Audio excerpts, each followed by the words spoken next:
Act 1, Take 1, Action. Ladies and gentlemen, welcome back to another episode of Post Production with your hosts, Airren and Frank. We just watched Spider-Man Brand New Day, starring Tom Holland, Zendaya, John Bernthal, Mark Ruffalo, Sadie Sink, among others. I'm forgetting the names of a few more. So this follows Peter Parker 4 years after the events of No Way Home. He has to navigate being Spider-Man without any resources, no Avengers, no Tony Stark, no friends of any kind, so he has to start from scratch. We see him form relationships with the NYPD.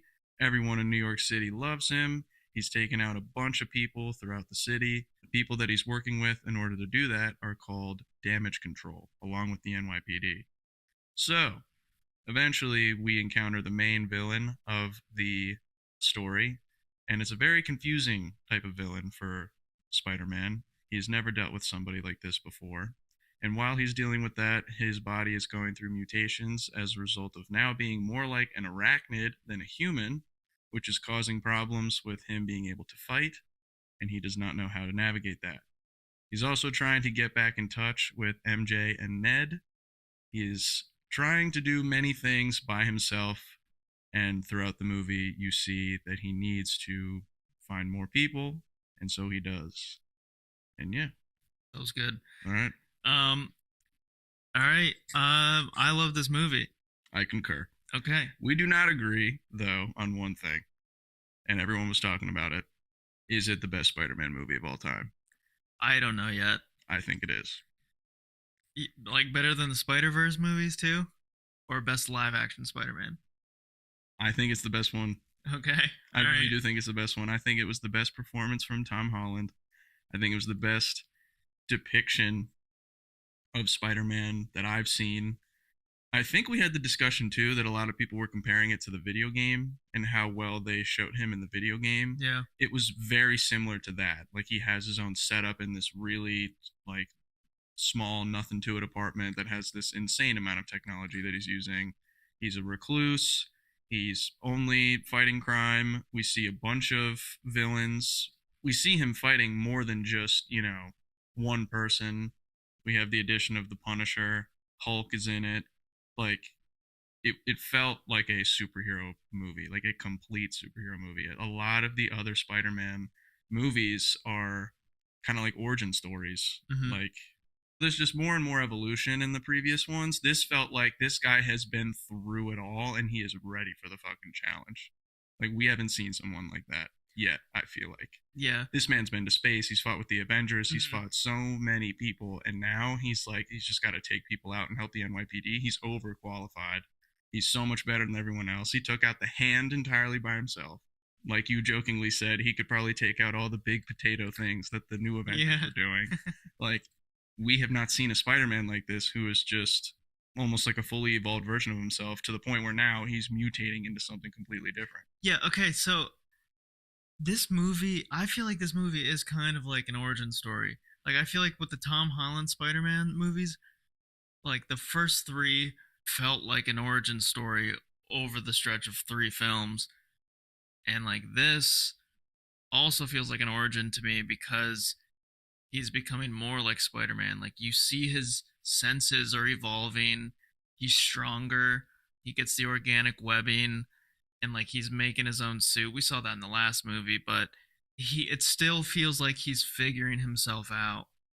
I guess, but it's just like this version of Spider-Man figuring himself out we've seen before with like him living on his own in the apartment and he's got to keep his identity hidden. He has very minimal connections with people. Like this version of that is like okay, it's that, but it's also the Spider-Man that was fighting with the Avengers. Like it was the one that's literally been to space and helped fight Thanos. Like this is so much more than just a Spider-Man figuring himself out and just protecting New York. So Mhm. like I think that made it so much better because it's not like what Toby was doing or what Andrew was doing where they're just getting their foot in the door. It's the same movie where you see them get their powers. Like this is, Right. like he's a fully established superhero to the point where the NYPD just like does not care about him doing illegal shit to help them. Like she was like, yeah, I'm just gonna pretend that I didn't hear that, and she's like, so that really helped it for me. Yeah, I think that's something new that we haven't seen in a Spider-Man movie yet. Exactly. We've only really seen it in the video game where he's, that version of Peter Parker is just living he's on his talking own. to the cop all the time. Yeah, he's got high tech stuff all throughout his apartment. Yeah. Like, for sure. And then another thing that I've not seen done entirely well in Spider-Man movies in a while was the swinging sequences. This movie hit that nail on the fucking head. Yeah, so that and the choreography with him and the fights. That so first good. Swinging montage when it's like I don't know if it's a POV, but it's like over his shoulder and you realize how high up he is. Like I was kind of like scared. I'd be like, oh, it would be really scary to be Spider-Man. Yeah, because he's just like, yeah, that's what between buildings. Yeah, and he's hundreds of feet up in the air. Mm-hmm. It was so cool. And then really cool. Him just like using the web shooters. You hadn't really seen him like trapping people in webs like that. Yeah, the web bombs and stuff like that. The web bombs was sick. We haven't seen any Spider-Man do that. We haven't seen a Spider-Man this strong, I think. And I think that's what really made it like, okay, we're here. This guy really knows who he is. He knows what he's capable of, and he's getting even better. Mm-hmm. Like, we haven't seen a Spider-Man that powerful. This dude was off the charts. Yeah. His own worst enemy in this movie was himself. Like, it really was, like, he couldn't even be taken over by Jean Grey. Like, she couldn't, infiltrate his mind. And when she finally could, it was just because he was letting her. Mm-hmm. Like, he is so powerful. He flies through a truck and just takes Frank Castle out of the equation like it's nothing. Yeah, that really helped it for me. But before I get carried away even more, the swinging was so sick. I especially loved when he's going after the helicopter after like she's moving from body to body at the wedding. It was so sick how he just caught the helicopter like that. Obviously at the end when he goes down through the room and he's spinning and he's shooting webs out at the hand people, that was fucking awesome. There was so much with the choreography that we hadn't seen in other movies, where they just went above and beyond, and it just hit the entire time. Yeah, dude, I have so many good things to say about this movie. It was easily the most stylized live action Spider-Man movie we've ever seen. Like there was a certain look to the choreography and like the swinging, and then like the color palette too. The movie was so colorful. Like there's a shot of this street. It's like the corner store that he goes to get flowers for May. You see it several times in the movie, and there's like brick buildings, and the bricks are so red, and like his suit is so red and so blue. Like the colors are so saturated. Actually, the scale of New York in this movie, I felt more than any other Spider-Man movie. Yeah. Because like you're up in the skyscrapers, whereas in the other movies it's more of like Toby always on the ground or Andrew always on the ground, aside from the swinging. But this, you spend a lot of time up at the top of the skyscrapers, and I thought it was so cool because we haven't seen that before. Right. It was so fucking awesome. Villain was, even though, like I said, he really wasn't overpowered by her at all, she was still a great villain. She had a great, motive. Mm-hmm. There was a nice twist in there too. Although I have to say, with the damage control twist, it was kind of a little bit obvious, because he asks Mezger, I think it was Mezger was his last name, if he knew anything about VMAX. Mm-hmm. And he was like, no. Who'd you hear that from? That, I don't know. There was something about that delivery that was just like, there's something shady going on.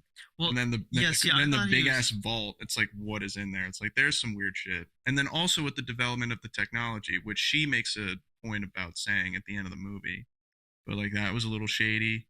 Like, why is there so much stuff that he doesn't know about being built? I haven't seen Wonder Man, but I think Damage Control is like the villain in that show. Gotcha. I think Damage Control is in Spider-Man Homecoming as well. Gotcha. They stopped the Vulture from collecting stuff from the first Avengers battle. I do remember that. I think that's them.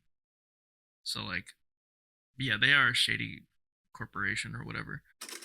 Act 2, take 1, action. How much of this did you like know was going to happen just because of knowing Spider-Man comics? I didn't really know any of it.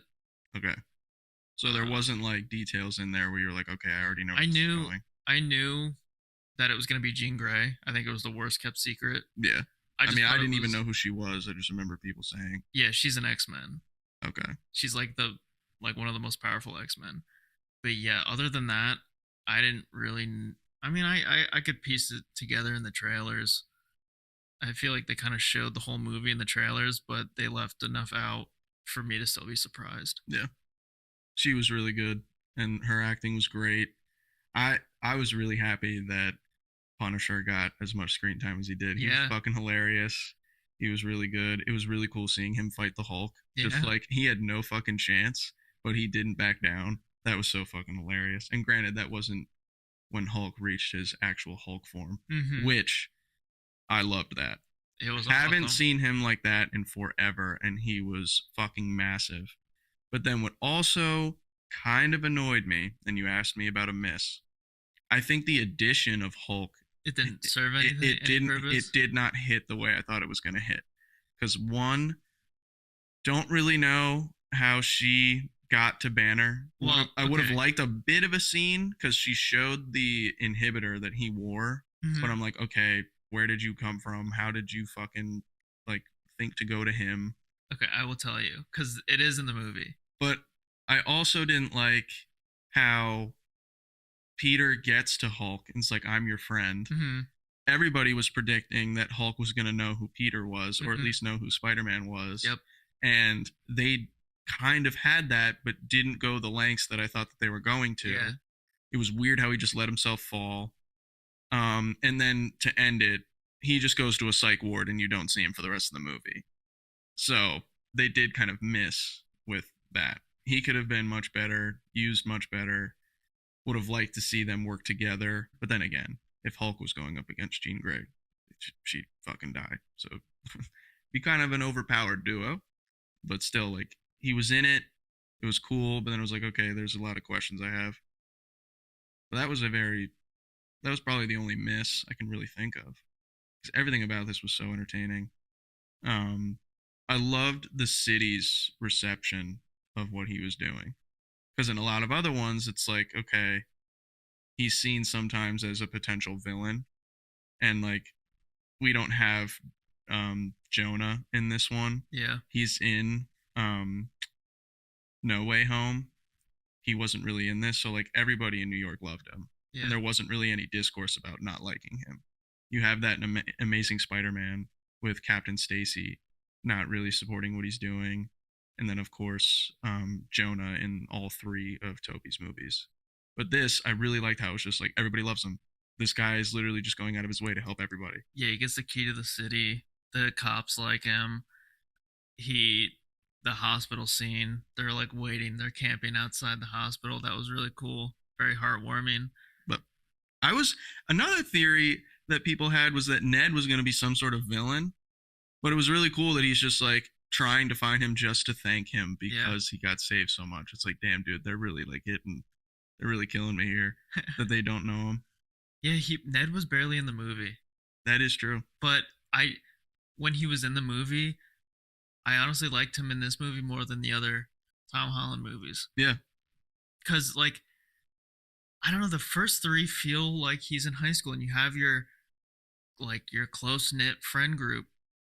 And like this movie, he really has nobody. Yep. Except Frank sometimes. He interacts with Frank. And watch the Claymores when you come in. Oh yeah, dude, that I was cracking up. But yeah, and like the cop, and even the cop is like, you need to stop being Spider-Man. Yeah. She's like, you need to get your shit together because of the headaches. What was really happening to him, comic wise? Because I saw a bunch of theories like, oh, are they gonna do like this thing or that thing, or there was something that started with an M that people were talking about. Yeah. Okay. So I thought it was gonna be Man Spider. Okay. And I was really worried. That's when he turns into an actual spider. That would have been mortifying. I was really worried that they were going to do that, but they didn't. he just I don't know like an exact comic reference for this, but I've seen people talk about it. But I like what they did. Mm-hmm. Um, I'm also I don't know about the black eye thing, like when his eyes just turn completely black and he just goes like rage mode. Because I kind of wanted them to save that for like if he ends up getting the black suit, because I feel like that's how he would act if he had the black suit. Gotcha. But I liked everything else about it. Um, Do you think they'll do that in the next movie? The symbiote?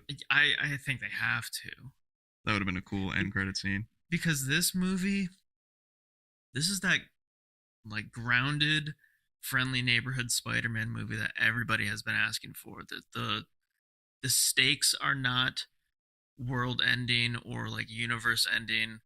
Jean Grey is a powerful mutant, and she does like lock the city up with her mind at one point, but it's like he's just a good dude. Yep. It's just like the I would compare it to Thunderbolts, I guess, like the power of friendship type of thing, Oh, yeah, but not that's as true. corny right. as that. You know what I mean? He's like, you're not alone. I've tried to be alone, and it doesn't work. Spider-Man can't really do anything against like a mental attack. You know, like he can block her out, yeah. He can't do anything to help other people unless he were to develop some insane technology, but himself he could easily protect himself because she couldn't get in his head. I think it was weird that they introduced her in a Sony movie. What's the yeah? Because I don't even understand the relationship, but yeah. They're about to do the X-Men in the MCU, and like Sony owns the rights to Spider-Man. I just thought it was weird that they introduced an X-Men in this movie because she's like an important character in the X-Men. I'm not complaining about it. I just thought it was really weird, but I do like what they did with it, because like what I said earlier, this is a challenge for Spider-Man. Like he can punch anybody he wants, and I feel like we've seen most of the villains by now. Um, but this is like a real challenge for him. Yeah, I think that this is coming from a very mild MCU fan, but like they could have introduced her in this because he's not going to be in the next one. He's going to be in Secret Wars. And isn't that when most of the X-Men are going to be introduced? I have no idea. Because apparently there's going to be a reset after that one, so that could be why they're doing it. And then the end cutscene was like Spider-Man being found in a whole different dimension, so that's probably a Secret Wars reference too. So it might just be setting up that movie, like leaving a trail to set up stuff in that. Because everything that's gonna be in Doomsday is already set in stone. What did you think of him reuniting with MJ and Ned? Like, did it progress the way it should have? Yeah, I do, because I don't know how else you would have done it. Like 4 years have passed. They both have like their own lives now without Peter, and like how can you just pick up where you left off, and like it's like a one-sided relationship, you know? Like Yeah, they're not Peter. gonna pick up where they left off. But I just mean like I don't know if there is gonna be a moment where they truly like get back to around where they were. I So think it's like I just don't know how it's gonna progress. I think the possibility is there, Okay. because when they were all in the apartment, he still has a Spider-Man suit on, and they're playing Legos, and she's just sitting there on the couch drawing them. That's when I was like, oh, there's still a chance. Yeah. Because they have the chemistry. It was okay, so it was odd though that they still have memories of Spider-Man saving them, but they have no memories of Peter being in their class. So it's like I would love to see some kind of visual representation of what their life was like, what Mhm. they felt like they experienced. So like, Because it's so odd to me that it's just they still remember being saved, especially overseas. yeah. And it's like, how the fuck did that happen? Okay, so I don't know if I'm making this up, but I could have sworn I saw like a class photo of them, and there was a bird in front of Peter's face or something. I don't know if I made that up or if it was in the trailer or something, and it just wasn't in the movie, but When she says, "Oh, when we got saved and all these things," is that when she's being controlled? was it on the rooftop? Yeah. So maybe she doesn't remember. Although she did remember being saved. Ned knew specific situations. Yeah. So Ned said it without being controlled. So yeah, there are memories of like Spider-Man just showing up to save them all the time. And then the funny joke with Ned being like, "Why doesn't it ever happen to me?" Because she is the one that's getting saved Yeah. in all the other instances.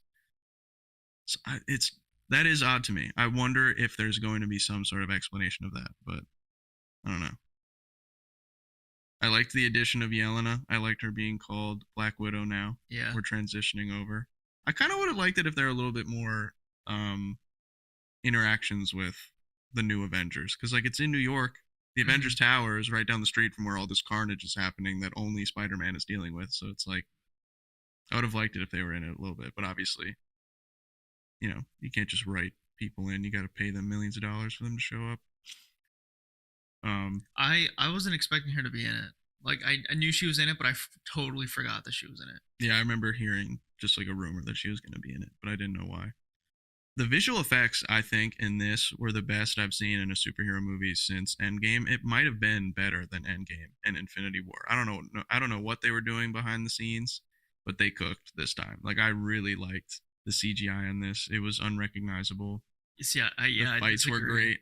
What? Yeah. You thought the CGI was bad in this? I don't think it was bad, but I think there were some shots where the cars are like, specifically the tank scene. When the tank is going in between buildings and stuff, it didn't look that real to me. And then That's crazy. when he's fighting like the Hand or when he's fighting the guards, it looked like they were on ropes. The tank going through the building and he like, saves all the people. No, that was sweet. Yeah. That I don't have a problem with. When he saves the bus. Yeah, it's just some little things. It just like Hulk falling out of the building, the entire building sequence where he's fighting. No, that was amazing. That was amazing. But like the cars, it just looked a little like video gamey, I guess. Well, then you can't disagree about the CGI being bad or being good in general if that's just like no, the it one was gripe. good. It was good, but it just like I just noticed it.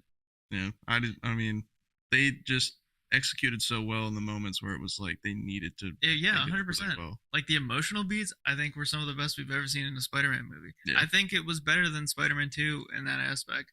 And I think this movie and Spider-Man 2 are very comparable because it's like in Spider-Man 2, Toby has to balance between being Spider-Man and like his life. Like he's failing school. He can't be with MJ because he's Spider-Man and he doesn't want people to get hurt. And it's the same thing in this movie, except he doesn't have anybody, but he wants those things and he can't give up Spider-Man. Right. And then it's more explicitly said in this one, but he like chooses to be both. Yeah. Peter chooses to be both in a more metaphorical sense in the second one. And you see it when his like, you know, glasses start to not help him and he gets his powers back. But yeah, this one was more like explicit. It's like, oh, how are you going to be Peter Parker and Spider-Man? It's like, I will be both. Yeah. He just fucking kicks their asses. He's going to make it happen. Yeah. Dude, it was I really liked the scene with Scorpion when that's when you really start to see the negative effects of the arachnid genes taking over, because he doesn't care about who he's harming. Yeah. And he takes out the cop. And then at the end, when he decides that he wants to be both, the one hand ninja is about to go right into like a fucking sharp pipe and he saves him. Yeah. Those are really good details. Yeah. Cannot stress enough that this was his best performance as Spider-Man, for sure. Yeah, definitely. Easily his best one.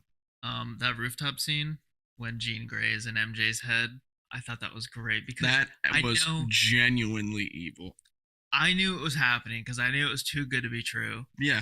And you know it was a good detail? It broke my heart. You know it was a good detail? When they're swinging to that rooftop, she's not scared. You notice that? Mm-hmm. She is. It's canon that she's fucking petrified anytime they do the swinging. Specifically this version of MJ. So I thought that was off when they were swinging after he got her, because she was just like calm, cool, and collected. And I was like, what the fuck is that? And I thought he was going to make some jokes like, oh, you used to be afraid of that. And then she'd be like, what? And then he'd be like, oh, nothing. Because, like, obviously she doesn't fucking remember. Mm-hmm. So that's when I was like, what the fuck's going on?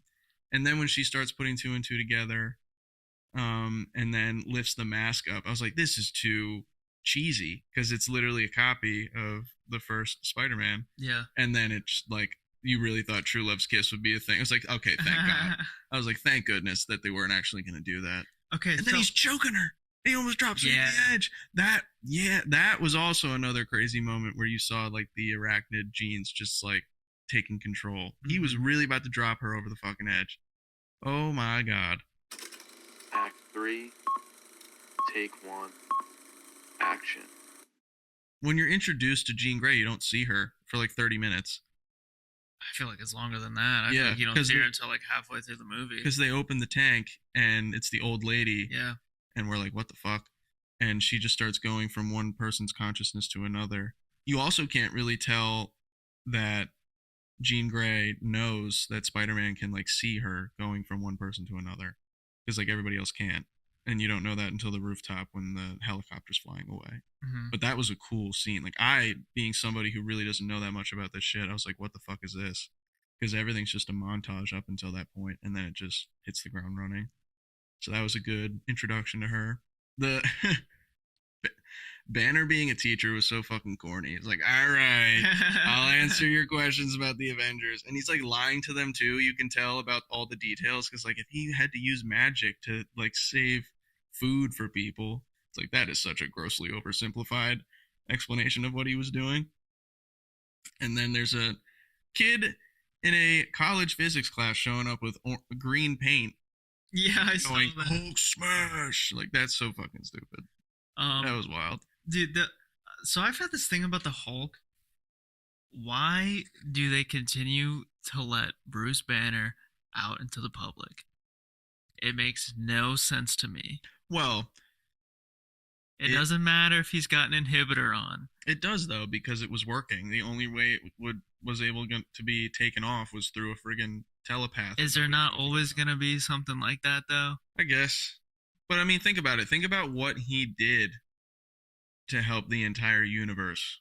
But look what he is. I know. But like that's just like it's not like Loki, you know, where like at one point he was trying to destroy the entire world. Or like just for himself. No, I think it's worse because the other half of him is an uncontrollable monster. I just disagree because there's so much history with him being on the good side. And like so few moments of him. And granted, there is that risk, but like no, there's not so few moments. It is. It's the moment where in the Hulk movie he destroys Brooklyn. He gets mind controlled in the Avengers 2 and destroys an entire city. That's the only one. The first one that you just said, he's literally sent down there to attack Abomination, which is the problem that the government created. Yeah. Both of them are problems that the government created. Abomination and Hulk. Both of them are problems that the government created, and then they become villains as if they weren't created by the government. All right, but still, like... We're going off on a tangent. No, I love that the Hulk was in this. That's just like I think about that all the time. He's dangerous. He is dangerous, but he was on the right side. Yes. And from America's perspective, he never had a catastrophic moment. From the wherever they were's perspective, wherever they were? Wakanda. Wherever they were. Wow. No, they were not in Wakanda. Yes, they were. In Avengers 2? They were. So that isn't. That was Wakanda. But it was not like a normal. Yes, that was the. It's like a normal city. That was the real world version of Wakanda. Oh, okay. Wakanda was hidden away. Gotcha. But yeah. Anyways, I think it's funny. But dude, that scene was so good. I didn't get to talk about that much, but oh my god, it was the first time we've seen him as the actual like savage, scary Hulk since literally Infinity War. Because in Endgame he wasn't that. It literally Infinity War was the last time we saw him as a true like terrifying person or creature. Yeah, he gets beat up. He gets his ass. He always gets beat up. Thanos. Did you notice that the webs on him were like pressing up against his skin and making impressions in his skin when the concrete is holding him back? I thought that was so cool. Yeah, I thought it was crazy that Spider-Man literally held his own. Just think about like the gunshot. That is a strange inconsistency with the character at large. The Hulk is practically crushing his head, Mm-hmm. and he's like, I'm your friend. But then he gets shot by a sniper rifle, and it's like, oh, he's gonna die. It's like, I think that we're kind of, not making too much sense here with what he can survive and what he can't survive. Yeah. Like, he'll pick up something and it'll like seem heavy, but then he'll, whatever the fuck that was in the shipyard, catch it. The propeller. There's a massive propeller that's on like a gigantic like cargo ship, Yeah. and he's just catching it over his shoulders and throwing it behind him by like 50 feet. So it's like, I don't know. It just doesn't make sense sometimes. The dude that ran damage control, I didn't really like him that much. He wasn't in it enough to be like a compelling second villain, Yeah. in my opinion. Especially since they hinted at like him knowing something about VMAX so early on. That was kind of a weird reveal. That VMAX was just a sticker. Just like it was like the event. Like, I kind of get it now, but the whole time I was like, oh, it was just like a message that her sister left for her. It's like, this is where I died. Which leads me to my next thing. All right. Absolute hits and absolute misses. Go. All right. Absolute hit. Cinematography. For sure. Color saturation. Mm-hmm. Action. Yep. Emotional beats. For sure. Him confessing his love was wild. Yep. That was awesome. Those are all my hits. My hits would be the swinging scenes, the choreography with the action sequences, Tom Holland's performance at large. That man did so well. The addition of Punisher and how much he was in it, the relationship building there. Sadie Sink, you did a very good job. And then the message, which is how, he's moving on from the recluse lifestyle that he's been living for the past 4 years and actually trying to find more people again and build the relationship with his friends again. Absolute miss, have to say it. Hate it if I'm offending anyone, but Hulk did not need to be in this. Listen, it does suck, but like, if we're gonna show him reverting back to scary Hulk, I need him for a little bit more than 3 minutes. And then him finding out, like, I'm your friend when Peter says it and he holds back. Nothing progressing from there was a little annoying. So I am gonna have to put Hulk in the absolute miss area. And I'll just say it, just because I brought it up literally 2 minutes ago. The VMAX thing was a little, like, I don't know.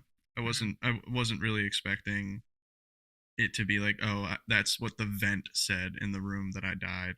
I was kind of expecting more with VMAX. I thought that VMAX was going to end up being some superhero name for Jean Grey's sister, but it was just a fucking vent on the ceiling. So that was kind of a letdown for me, I gotta be honest. Yeah. My absolute miss, I only have one. The suit. I literally meant to ask you if you changed your mind on that. I don't like you were the bringing suit. up colors. I don't like the suit. I think it looks really bad. I mean, is it not supposed to? I know, but like, he didn't build the suits. Did he make his own? He's got a whole. No, Iron Man did. Yeah, exactly. But so he's got like a whole 3D printing rig. He can fabricate micro electronics in his apartment. He can't make a better suit. Yeah, but like, that drives me insane. Drip is not, it matters. But it's something that you need to have within. Tony Stark had drip. Let me be more specific. The suit was fine. I hate the mask. I hate the way it sits on his face. I'm telling you, dude. I like the Homecoming suit, the Civil War suit, the way that his head looks. Like, just put a little helmet, like something, like a hard piece of plastic behind the mask to give him like that Spider-Man head shape. It just looks like cosplay to me. Dude, he's all smarts. He has no aesthetics. And you see that. Like, he's in a shitty ass apartment and he's just ordering Little Caesars and he's living like a rat. I know he's got access to cool technology. Well, no, he knows how to use it. He designed his suit in the second one. Yeah, but that was with tools that were Stark. Yeah, but he's got tools. He's got just that. He made an inhibitor, dude. that Yeah, can suppress mutant powers But and the his stuff- powers and the Hulk's powers, and he can't. but the stuff that he was making, it's like clearly so many steps down from like Stark level technology. Nah, dude, because he Yes, it used is. the Stark technology in Far From Home Yeah, to and create an inhibitor for Doc Ock's suit. There's he no way makes- home. Far From Home? No Way Home. Yes, Yeah, he makes that with Stark technology. Far and From Home, makes- he doesn't know how to use the Stark technology, and always fucking hits the bus with a missile. Do you remember that? In Far Oh, From yeah, Home, yeah, he yeah. gets No, Evie, that's not what I'm who are the talking about. glasses. What I'm saying is he doesn't have the aesthetics down like Tony Stark. Okay. Tony Stark is the guy who's like dressed to the nines, looks cool as hell. This is just some nerdy kid. So I maybe I'm just thinking too much about it, but like No, I'll give you that he's- because I think he's that's a just fair this point. like dorky guy who's very smart, but he's not like the cool, playboy that Tony Stark was. Okay, that's fine. I'll give you that. But from like a production standpoint, costume design standpoint, I get it. It's like he's on his own. He's got to make it. But the mask, I just cannot get past the mask. Yeah, you could see his eyes. Now that was cool. I like that. It's just the shape of the head, really. And that's it. That's like my only miss with the movie. And somehow it didn't dethrone Spider-Man 2. I don't know, man. I gotta let that sit because that's my number 2 favorite movie of all time. How is that?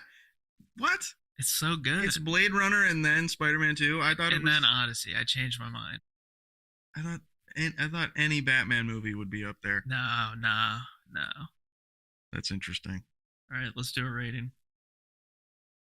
I'm going to give it a pristine, horrible theater experience. People don't know how to shut up and please leave your crying children at home. But I'm going to give this 4.5 because of the misses with Hulk and the whole VMAX thing was like, what the fuck? I do Okay. think that brings it down a few points for me. It's like, all right. And then the twist with damage control, that guy really wasn't that compelling of a villain. And then he's just miraculously missing. Mhm. Somehow he isn't arrested on sight when, all that stuff happened. Yeah. So yeah, I'm going to knock it down a few points. But it's still 4.5. Thought it was the best Spider-Man movie I've ever seen. For sure. All right. You have more misses than me, and you gave it a 4.5 out of 5. I guess I'll give it a. It's the quality of the misses is what's knocking it down more for me. Like I know it's just 3 of them, but All right, I'll give it a 4.5 then too, fair. because I really don't have any complaints. I like the VMAX thing. I love the Hulk scene. I do agree with you. Like it didn't really go anywhere. I mean, she wanted to get into the vault, but like there was nothing in the vault except for damage control guy. Yeah, them at one point, just hiding. Give that a top-notch experience. Definitely check it out. It's going for the number 1 spot. It's gonna be the highest grossing movie of all time.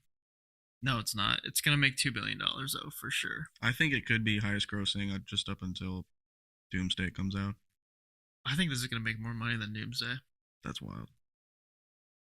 I think this will make more money just because more people will be seated for this or for that the first few days, even if it's horrible. Nah, I think people like Spider-Man more. We'll see. I think, yeah, I guess we'll see. All right, ladies and gentlemen, thank you for watching episode 12. If you made it all this way, You're a real one. you're the greatest. And go check out the other ones. Leave a comment. Let us know you made it all the way. Absolutely. Good night. Have a good one.